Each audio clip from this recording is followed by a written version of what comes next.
What's up, internet?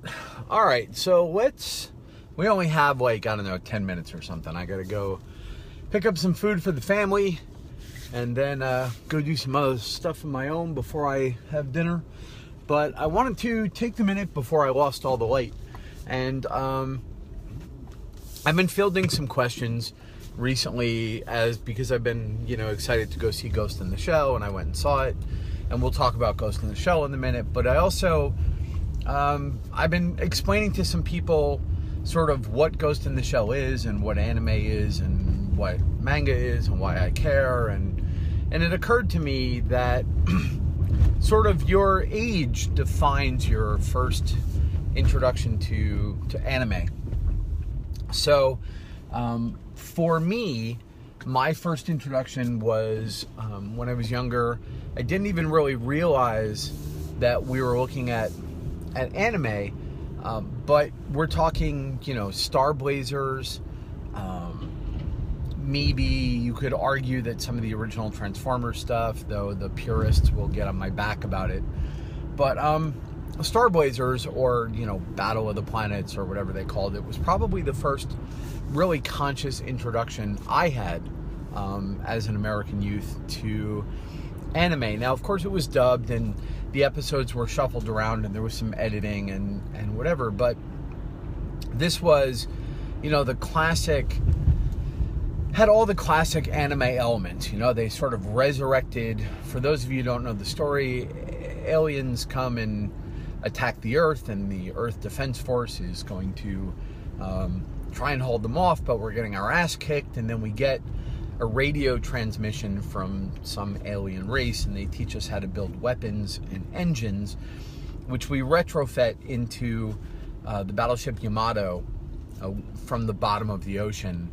Again, Japanese wish fulfillment. So we raise the Yamato, and it becomes a space battleship. So the sort of big gun turrets become big laser turrets, and it's still a battleship, but it has wings and an engine, and off we go out into the universe to save Earth. And I could probably still sing the theme song for you, though I'm not going to.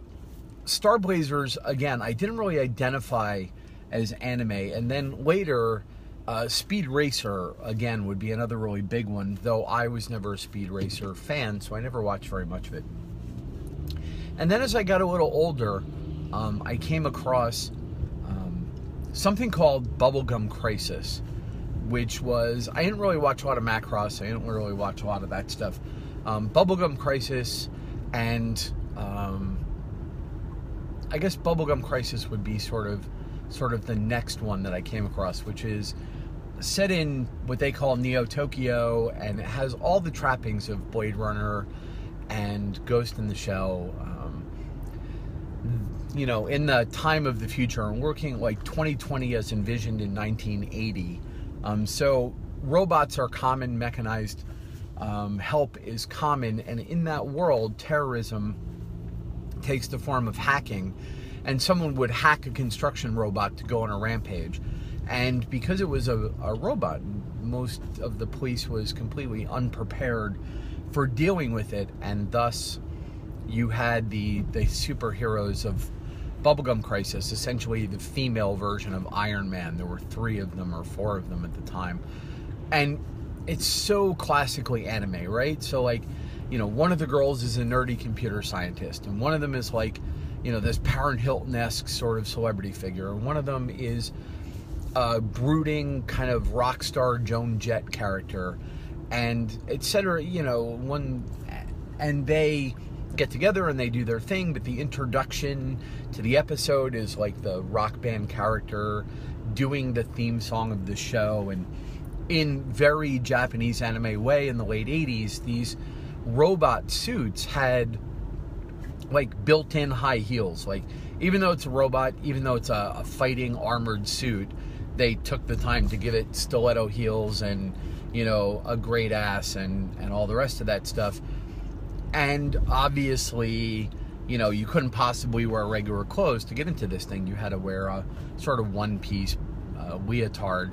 There was a lot of this, we're changing into the leotard to get into the uniform, a lot of fan service in and out. Bubblegum Crisis was great, though. It was gritty, and it sort of had a very real quality to it. It wasn't a kid's cartoon. It was definitely a little bigger than that. And then I ran, smack dab into Akira. And I'm trying to... Oh, Gunbusters was another one I saw right at the time. Again, girls, giant robots, etc., etc. And then I ran into Akira, which for many people in my generation was the first really serious Japanese anime movie we ever saw. And Akira really rewrote the map, both for anime in America and anime worldwide, and it had a massive impact in Japan as well. And Akira was sort of a really big thing. And then, then I went through my anime phase, Dirty Pair and a couple of these sort of lesser known anime, and then boom, you slam into Ghost in the Shell like you're hitting a brick wall. And there's so much history in Ghost in the Shell, I won't even try and get into it now. Just, it explores there's a manga, which is the printed book, and then there's an OVA, which is like a TV series that was based on the manga, and then there was a movie that sort of wrapped up the TV series, and then there was more manga, and there were a couple of movies and a couple of series, and they have sort of a continuity with each other, but it's very interesting the way anime, as opposed to American graphic novels, like an American graphic novel company or comic book company like DC is perfectly happy to put out books that don't fit into the continuity that they've created with another book. Like it's perfectly acceptable to simply, do a version of a Marvel series that either reboots a character or takes place in a world where a particular event turned out a different way. And that's very common, but those things, generally speaking, either happen in parallel universes, so they're connected, they live in the same universe, but there's an explanation for why they're not the same, or they're reboots and they rewrite the old continuity for the most part. In the Japanese anime world, they don't seem to feel compelled to connect the differences. They simply will do season 2 of a TV show as if something different had happened in season 1, and they never explain it.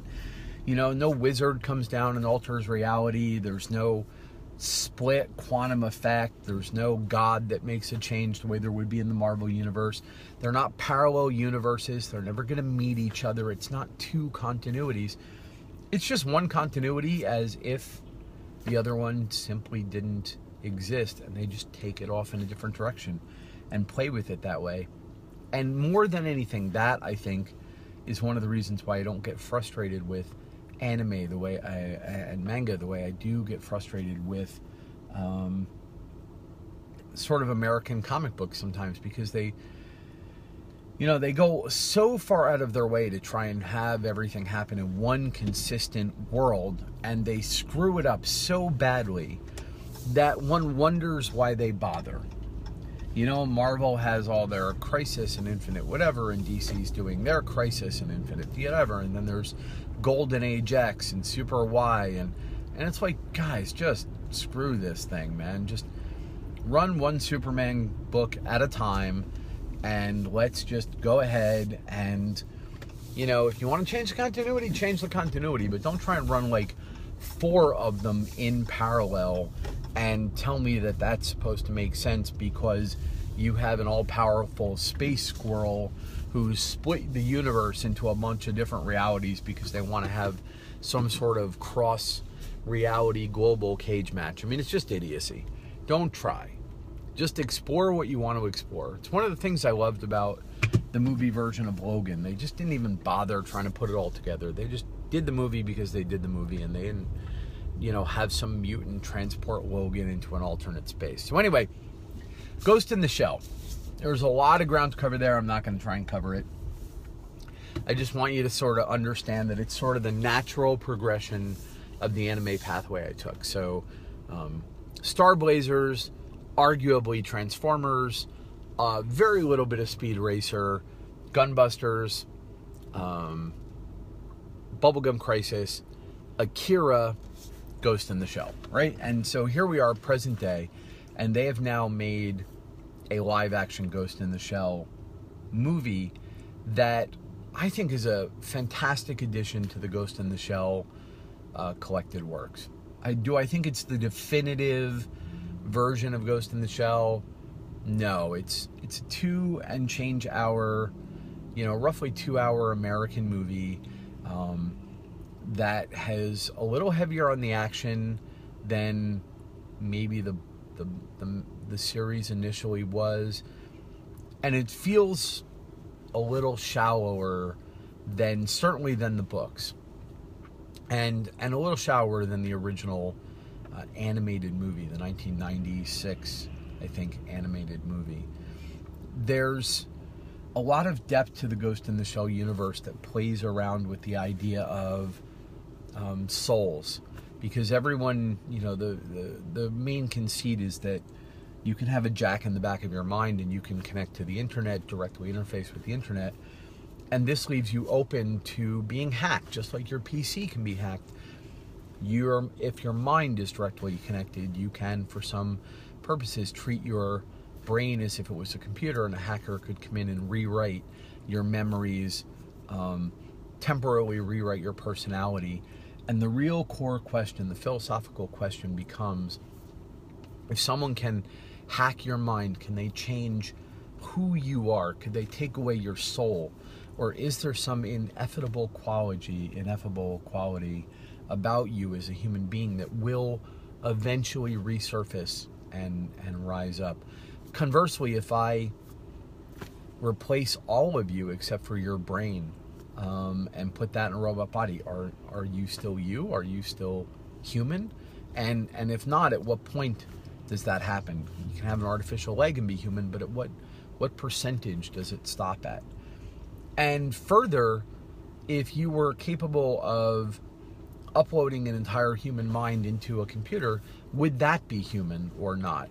Because it started human, and is it then just a simulation of a person? And these are some pretty heavy concepts, and they're not going to get into it all in a 2 hour movie, nor do they really try. They play with it as a motivation for Major, the main character, but it's not the real point of the story. The real point of the story is a more conventional vengeance thing. Actually, the movie feels more like an episode or a couple of episodes from the TV series than an attempt to span the entirety of the events of Ghost in the Shell. And in that way, I think it was not a bad choice. In exchange for that, in exchange for having a story that was fairly easy to follow, I believe that they were then able to have a very leisurely pace on the exposition, on the camera work, on the moods. They didn't have to try and rush and introduce a ton of concepts and have big philosophical discussions. They took their time for a big, expensive action movie. There are just long periods of time that are just the music and people sitting, or people talking, or people quietly doing things. They're not in a hurry with this movie, and that is what I loved about it. Because the Ghost in the Shell book was never in a hurry to get from one place to another. The TV series was never in a hurry. There would be, long stretches of time that were just music and scenery and people getting ready for a coming battle, or people getting ready for a conversation, getting into place for a confrontation before the confrontation itself might be very short. It was more about the setup and the aftermath. And if that was the trade-off they made, to have an American version, a conventional Hollywood version of Ghost in the Shell, that they had to sacrifice some of the intricacies of the story so that they could take their time through the movie, then I think it was well worthwhile. And as I predicted from the trailer, tonally, visually, musically, it was dead on. Scarlett Johansson, for all that she's a crazy hippie, did a fantastic job, in my mind, bringing Major to life. She did what she does so well. She was incredibly pretty and, heartbreakingly easy to empathize with, and vulnerable and innocent and potentially violent and driven, and yet somehow slightly disconnected from being fully human. And Scarlett Johansson herself is not that way. I'm not trying to imply that. I'm just saying she does those characters very well. She did that very, very well in Lost in Translation, which was a very human character, but disconnected from her surroundings and a little confused and guarding herself. She did it again in Lucy, a very human character who had sort of transcended humanity. She did it in Under the Skin, where she was literally an alien. There are times where you see that in her portrayal in the Marvel Cinematic Universe. So while you can see from Don Juan and other things that Scarlett is perfectly happy to. I was going to go ScarJo there and went Scarlett, but whatever. It took a long time to say that. Scarlett is capable of being a fully human character, but she just does such a good job with the disconnected. But it's never robotic. It's disconnected, but with depth. It's someone who has trouble connecting with emotions, but desperately wants to connect with them. And that's the core of Major's character in this telling of Ghost in the Shell. So, to wrap up, go see Ghost in the Shell in the movie theater. Then go see the 1996 version of Ghost in the Shell. It's on Amazon. I think you'll get a kick out of those two things. If you're really, really interested, you can plow through the first Collected Works Ghost in the Shell manga. It's available in English, and it is one of the weirdest reading experiences you'll have, particularly if you're used to American comic books. The author wrote that book in a very OCD way. So not only does he do, the art and the dialogue, but then in the margins, there's explanations about why the art is the way it is, and definitions of the terminology, and long philosophical discussions in the margins about what's going on in the book. And so the book itself is almost the medium for a direct fourth wall breaking conversation with the artist. There's very little like it in manga. There's almost nothing like it in American comic books. And it's just an incredible experience. It is the graphic novel equivalent of watching a movie with the producer's, director's commentary in that way. So you might get a kick out of that. In any case, go see Ghost in the Shell, then go see Ghost in the Shell 1996. Then you may or may not watch the manga. You may or may not watch Ghost in the Shell Arise and Standalone Complex and the other TV shows that are available on Amazon. But then, if you have not yet, I would strongly suggest you watch Akira. Akira is not an incredibly easy movie to watch. There's a lot of screaming. There's a lot of violence. There's a lot of blood. But as a historical moment, Akira is a watershed. And then, you'll kind of have your feet under you.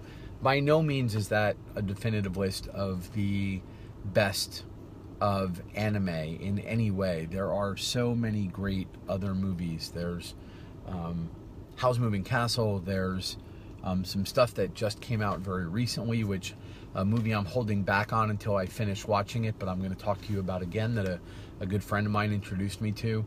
But in terms of cyberpunk, technology-driven anime, you can't get better than Akira, Ghost in the Shell. You could do Bubblegum Crisis. If you're really feeling interesting, you could go do Appleseed, which is sort of set in that same sort of post-apocalyptic people in armored suits universe, and you could watch a couple of those. Leave a note down in the comments if you've seen Ghost in the Shell. Let me know what you think about it, in particular about Scarlett Johansson's performance. I think we can all agree that she looked incredible in this movie, and if you can't agree with that, go ahead and comment, but I'm just going to laugh at you in some way, probably. And let me know what other anime in the sort of cyberpunk, sci-fi, action genre you think I might have missed that I definitely should go out and see. Yes, Neon Genesis Evangelion, I'm probably pronouncing that wrong, but that's just big robots and it's a little incomprehensible, so I don't necessarily know that that's going to fit on this list. All right, folks, I'm going to go pick up my food, and then I got to go do my other stuff. We're losing light, and I'm going to go post this. Have a great evening. I hope you enjoy the movie if you go see it.